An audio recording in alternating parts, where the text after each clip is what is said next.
Olden India YouTube channel में आपका बहुत बहुत स्वागत है। Welcome to Olden India YouTube channel. तो आज मैं मौजूद हूँ दिल्ली के सीरी फोर्ट इलाके में, सीरी के किले के अंदर। दोस्तों, इस किले के अंदर मैं मौजूद हूँ।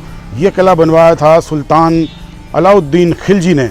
मैं आपको अलाउद्दीन खिलजी का पूरा इतिहास बताऊंगा, इस किले के भी आपको दीदार कराऊंगा और जो भी अलाउद्दीन खिलजी ने जो इमारतें तामीर कराई हैं उन सब इमारतों को भी दिखाऊंगा, उनके इतिहास के बारे में भी बताऊंगा। चलिए चलता हूं आगे। दोस्तों, अब ये देख रहे हैं, अब जो खंडर दीवारें हैं, केवल ये दीवारें ही यहाँ पर बची हुई हैं और बुर्जनुमा कुछ आकृतियाँ यहाँ पर आपको नज़र आएंगी। ये देखिए, अब ये दीवारें और ये बुर्ज टाइप की यहाँ पर जो आकृतियाँ हैं, बुर्ज टाइप के जो यहाँ पर आपको कंस्ट्रक्शन नज़र आ रहा है, यही चीज़ें बाकी बची हैं किले के नाम पर। इस किले को जो है दोस्तों सीरी का किला कहते हैं। सीरी का किला मध्यकालीन दिल्ली के 7 शहरों में से दूसरे नंबर के शहर सीरी में वाक़ है। दोस्तों, सीरी के किले को मंगोलों के हमले से शहर को बचाने के लिए दिल्ली सल्तनत के खिलजी ख़ानदान के दूसरे सुल्तान अलाउद्दीन खिलजी ने 1303 ईस्वी को तामीर कराया था। अलाउद्दीन खिलजी ख़ानदान में सबसे ज़्यादा जाने जाते थे। 1296 से लेकर के 1316 ईस्वी तक इन्होंने अपनी सल्तनत चलाई थी।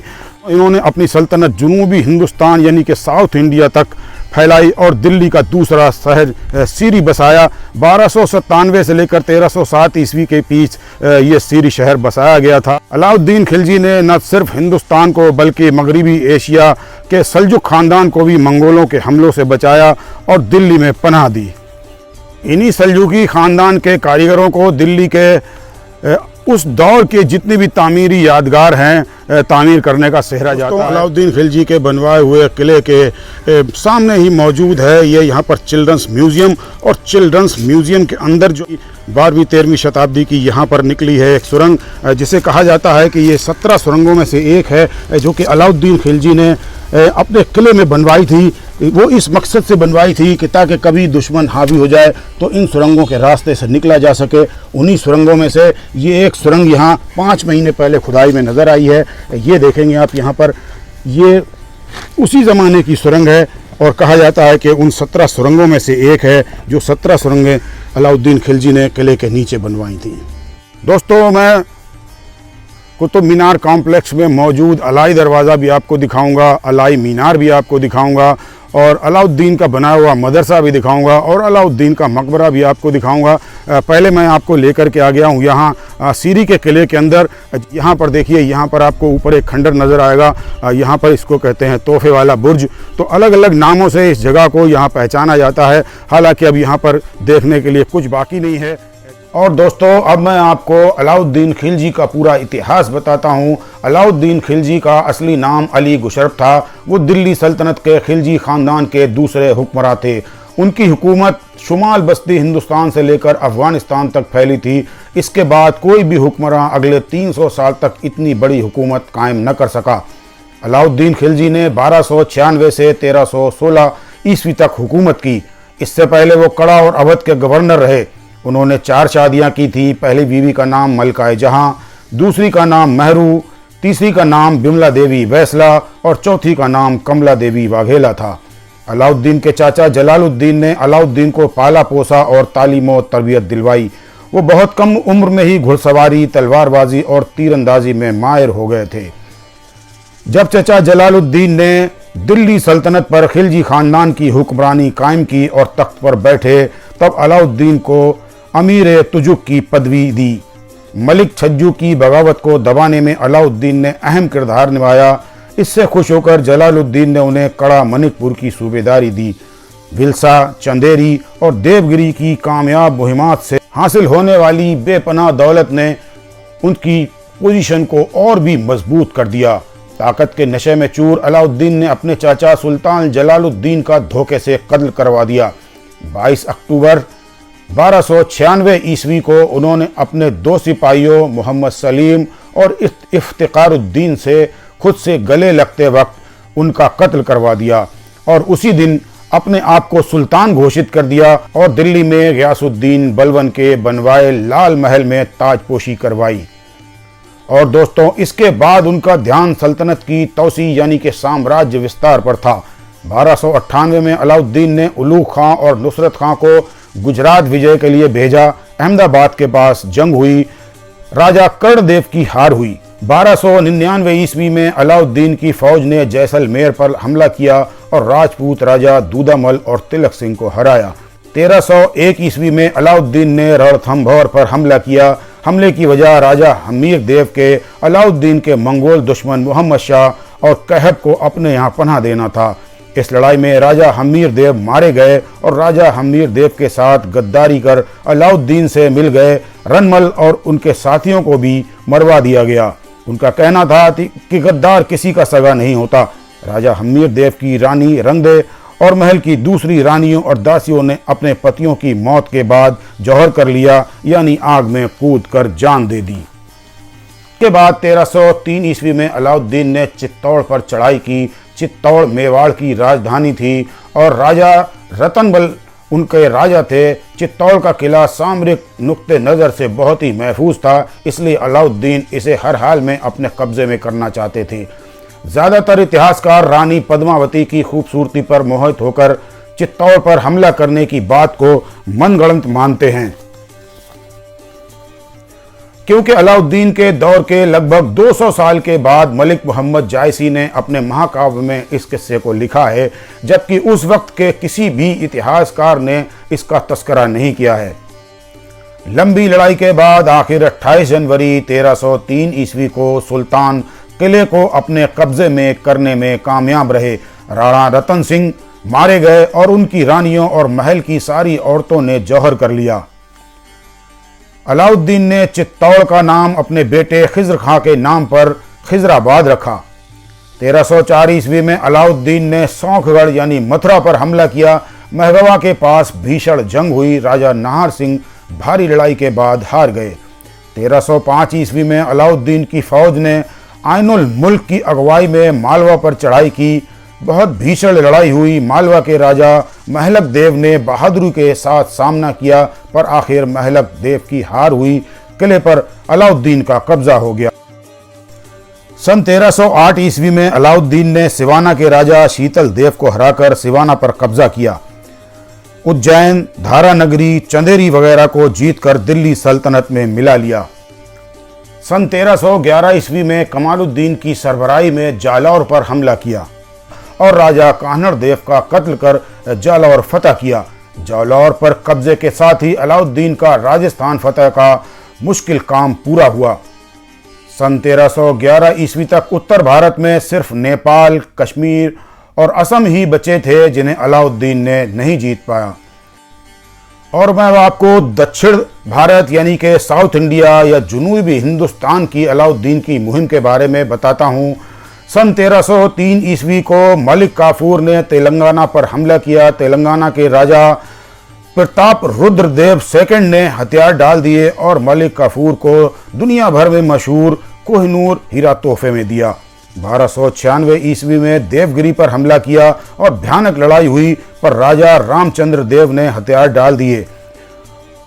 उन्हें अलाउद्दीन के सामने पेश किया गया। अलाउद्दीन ने फराक दिली का बर्ताव करते हुए उन्हें माफ कर दिया और राजा रायन यानी कि राजाओं के राजा की पदवी दी और गुजरात की नवसारी जागीर और 1 लाख अशरफियां देकर वापस भेज दिया।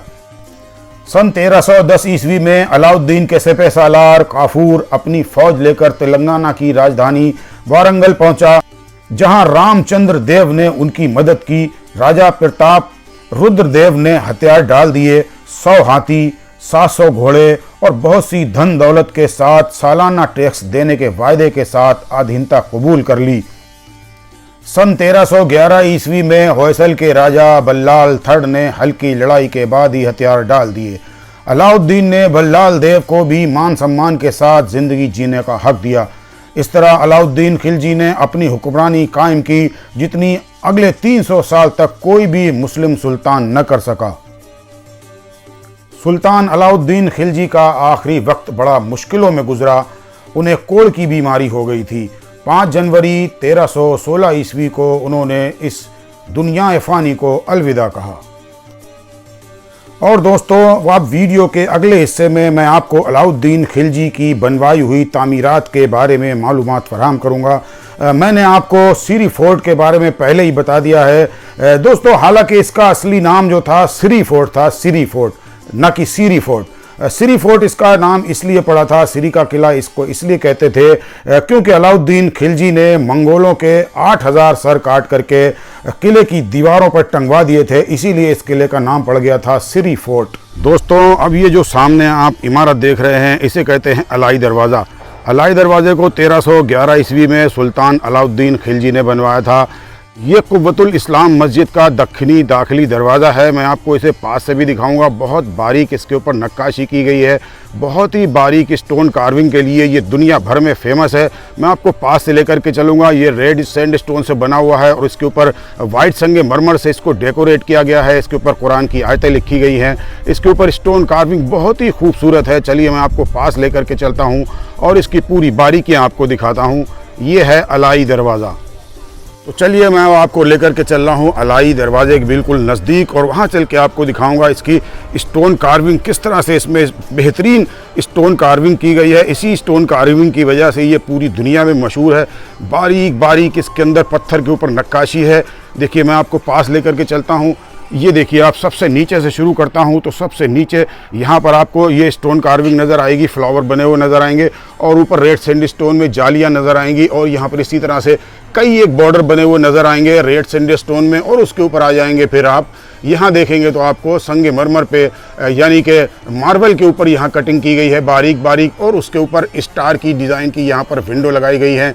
कितनी बारीक बारीक नक्काशी और कितनी बारीक बारीक जालियाँ काटी गई हैं। ये समझ से परे है कि उस वक्त जो है केवल छेनी हथौड़ी की मदद से और बिना किसी सॉफ्टवेयर के, बिना किसी उच्च तकनीक के, बिना किसी ऊंची तकनीक के इस तरह की चीज़ें कैसे बनाई गई होंगी। मैं आपको पास से दिखाता हूँ। देखिए ये मैं आपको पास से दिखा रहा हूँ। इसका गेट, ये कर्वदार गेट है, काफ़ी ऊंचा गेट है और इसके अंदर बारीक बारीक इसके अंदर भी नक्काशी है। ऊपर तक इसी तरह से आप देखेंगे तो ऊपर आपको नज़र आएंगे कमल की जो कलियां बनाई गई हैं, लटकी हुई कमल की कलियों को यहाँ पर सेट किया गया है। आपको ये दिखा रहा हूँ। देखिए वाइट संगमरमर के ऊपर उकेरी गई ये खूबसूरत आयतें, यहाँ पर आपको कुरान की आयतें नज़र आएंगी। इसी तरह से ये पूरा दरवाज़ा है जो कि बहुत बारीकी के साथ चारों तरफ से डेकोरेट किया गया है। मैं चारों तरफ से इस दरवाजे को आपको दिखाऊंगा। ये देखिए कमल की कलियां आपको लटकी हुई नज़र आ रही होंगी और ये सीढ़ियां हैं। चलिए सीढ़ियों से ऊपर चलता हूँ। तो इस सीढ़ियों से चढ़ता हूँ तो इसका जो दर है, दर के अंदर का ये पोर्शन मैं आपको दिखा रहा हूँ। ये देखिए दर के अंदर का पोर्शन कितनी बारीक बारीक यहाँ पर ये नक्काशी है। ये सारी नक्काशी आप देख रहे हैं रेड सैंडस्टोन के अंदर। रेड सैंडस्टोन में उस टाइम कैसे कटिंग की गई होगी, केवल छेनी हथौड़ी की मदद से इतनी बारीक नक्काशी और हर पत्ती और हर फूल बराबर और एक शेप के अंदर किस तरह से बनाया गया होगा। ये देखिए पूरा जाल बिछाया गया है, जैसे आप देखते हैं बनारसी साड़ी के अंदर ये इस तरह से पूरे जाल बने हुए होते हैं। तो इसी तरह से इसको पूरे को दरवाजे को डेकोरेट किया गया है। और अब मैं आपको लेकर के आ गया हूँ इसके अंदर के पोर्शन में। ये जो अंदर का पोर्शन है देखिए आप, ये इसका डोम है। जो डोम के नीचे का पोर्शन आपको नज़र आ रहा है, ये देखिए काफ़ी ऊंचा है, काफ़ी बढ़िया है, काफ़ी खूबसूरती के साथ डेकोरेशन है। स्टोन कार्विंग का ये बेहतरीन नमूना है। देखिए ये इस तरह से यहाँ आपको चारों तरफ रेड सैंड स्टोन के अंदर बहुत ही बारीक स्टोन कार्विंग यानी कि संग तराशी आपको नज़र आएगी। और इसके अंदर ये देखेंगे आप, ये विंडो बनाई गई हैं, एक दूसरे के अपोजिट ये विंडो हैं। बहुत खूबसूरती के साथ यहाँ इनका सबका डेकोरेशन है। रेड सैंडस्टोन को कितनी बारीकी से देखिए यहाँ पर काटा गया है। ये देखेंगे आप कितनी बारीकी के साथ यहाँ पर काटा गया है इसको। और अब मैं आपको लेकर के चल रहा हूँ कुतुब मीनार की तरफ। ये दरवाज़ा कुतुब मीनार से बिल्कुल मिला हुआ है। देखिए ये जो गेट है इस तरफ का, इसका कुतुब मीनार की तरफ का, तो इसके अंदर आपको नज़र आ रही होगी बेहतरीन संग तराशी यानी कि स्टोन कार्विंग। ये सफ़ेद संगमरमर यानी कि मार्बल के ऊपर कटिंग की गई है। बहुत बारीक बारीक इसी तरह से नक्काशी है। इसके आगे का पोर्शन मैं आपको दिखाता हूँ। देखिए ये सर्कल शेप के अंदर यहाँ आपको नज़र आ रहा होगा।